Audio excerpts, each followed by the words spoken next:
এরপর ফরিদ আহমদ লিখেছেন, একজন হিন্দু শিক্ষিকা হিজাব পরার কারণে 18 জন শিক্ষার্থীকে লাঠিপেটা করেছেন। এ ব্যাপারে আপনার মন্তব্য জানতে চাই। যে শিক্ষিকা এই কাজটি করেছেন সেই শিক্ষিকাকে বিচারের আওতায় আনতে হবে এবং তার দৃষ্টান্তমূলক শাস্তি নিশ্চিত করতে হবে। কারণ হিজাব পরা এটা মুসলিম মেয়ের অধিকার। আপনি যদি কাউকে ধর্মীয় স্বাধীনতা দিয়ে থাকেন তাহলে তার ধর্মীয় কাজ কামে বাধা দেওয়ার অধিকার আপনার নেই। কোনো শিক্ষার্থী স্কুলের ইউনিফর্ম পরার পাশাপাশি যদি তিনি হিজাব পরেন তার শরিয়া নির্দেশের কারণে, তার ধর্মীয় নির্দেশের কারণে, তাহলে সেক্ষেত্রে বাধা দেয়া এটা রীতিমতো ধর্মীয় স্বাধীনতায় হস্তক্ষেপ করার শামিল। এটি গর্হিত কাজ এবং সংবিধান লঙ্ঘন। আমরা জানি যে আমাদের পার্শ্ববর্তী দেশ ভারতে যারা শিখ আছেন, শিখরা, শিখ ধর্মাবলম্বীরা, তারা অনেকেই আর্মিতে চাকরি করেন, সেনাবাহিনীতে চাকরি করেন। সেখানে তারা সৈনিক হিসাবে কাজ করার জন্য যে ইউনিফর্ম তাদেরকে পরতে হয়, সেটার পাশাপাশি তাদের মাথার উপর তাদের ধর্মীয় যে লেবাস আছে সেই পাগড়ি তারা কিন্তু পরে থাকেন। সেটা যদি অ্যালাউড হয়ে থাকে, সেটা যদি অনুমোদিত হয়ে থাকে, সেটা যদি সম্ভব হয়ে থাকে, তাহলে মুসলিম প্রধান এই দেশে শিক্ষা প্রতিষ্ঠানে ইউনিফর্মের পাশাপাশি হিজাব কেন মুসলিম মেয়েরা পড়তে পারবে না? সমস্যাটা কোন জায়গায়?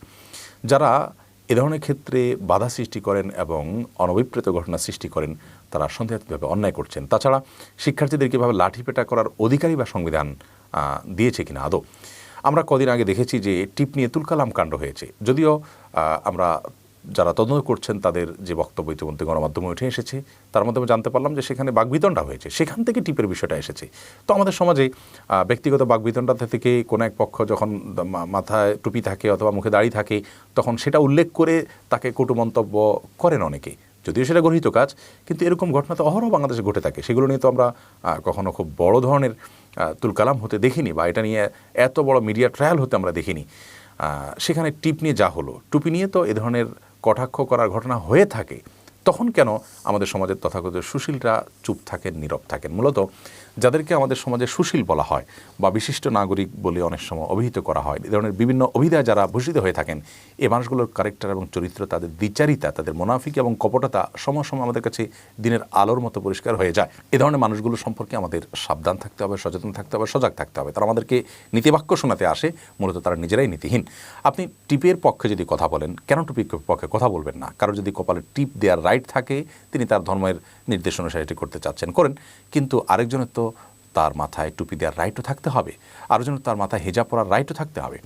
বাংলাদেশে এই ধরনের ঘটনা আমরা সম্প্রতি শুনতে পাচ্ছি যে অনেকেই ঘটাচ্ছেন। এই মানুষগুলো এদেশের সাম্প্রদায়িক সম্প্রীতি নষ্ট করতে চাচ্ছেন, বিধায় তাদের দৃষ্টান্তমূলক শাস্তির মাধ্যমে এগুলো বন্ধ করতে হবে। এবং কোনো শিক্ষা প্রতিষ্ঠানে কোনো শিক্ষার্থীকে হিজাব পড়তে বাধা দেওয়ার কোনো অধিকার, কোনো রাইট কোনো শিক্ষকের, কোনো শিক্ষা প্রতিষ্ঠানে থাকতে পারে না। এটা অন্তত আমার ক্ষুদ্র অপিনিয়ন। কারণ তিনি তার ধর্ম পালন করতে গিয়ে এটি করছেন। তার ধর্ম তাকে বলছে পরপুরুষের সামনে পর্দা করে চলতে, সেটা তিনি করছেন। আপনি তাকে সেটা করতে দিচ্ছেন না, মানে তাকে তার ধর্ম পালন করতে দিচ্ছেন না। আপনার তার ধর্মীয় স্বাধীনতা আপনি হস্তক্ষেপ করছেন। বিষয়টা ব্যক্তি স্বাধীনতার শুধু বিষয় না, ব্যক্তি স্বাধীনতার বিষয় এবং প্লাস ধর্মীয় স্বাধীনতার বিষয়। অতএব এই বিষয়ে আমাদের খুব জোরালো ভূমিকা রাখতে হবে এবং আমরা প্রশাসনের কাছে জোরালো আবেদন করব যে এই ধরনের ইস্যুর সাথে সংশ্লিষ্ট যেই হোক, সেটা মুসলিম শিক্ষক হলেও তাকেও দৃষ্টান্তমূলক শাস্তির আওতায় আনতে হবে এবং এ ধরনের স্পর্ধা যেন কেউ না দেখান। আমাদের সন্তানরা, তাদেরকে আমরা শিক্ষা প্রতিষ্ঠানে ভর্তি করাই, তাদেরকে আপনি তার ধর্ম পালন করতে গিয়ে যদি আপনার স্কুলের, আপনার শিক্ষা প্রতিষ্ঠানের কোনো ক্ষতি না হয়, তাহলে আপনি বাধা দিবেন কোন যুক্তিতে? সেটি ইউনিফর্ম পরেছে, ইউনিফর্ম পরে যদি শিখরা মাথার উপর পাগড়ি পরতে পারে তার ধর্মীয় লেবাস হিসাবে, মুসলিমেরা কেন হিজাব পড়তে পারবে না? আজ এই প্রশ্নগুলো অনেক বড় করে দেখা দিয়েছে আমাদের সমাজে। অতএব হিজাবের কারণে, টুপির কারণে, দাড়ির কারণে কটাক্ষ করার বা এটার কারণে হেয় প্রতিপন্ন করার, তুচ্ছতাচ্ছিল্য করার বা বঞ্চিত করার বা কোনো প্রকার জুলুম করার যে আপনার ঘটনাগুলো আমাদের সমাজে ঘটছে, এই ঘটনাগুলোর বিরুদ্ধে আমাদের প্রত্যেককে তীব্র প্রতিবাদ জানাতে হবে এবং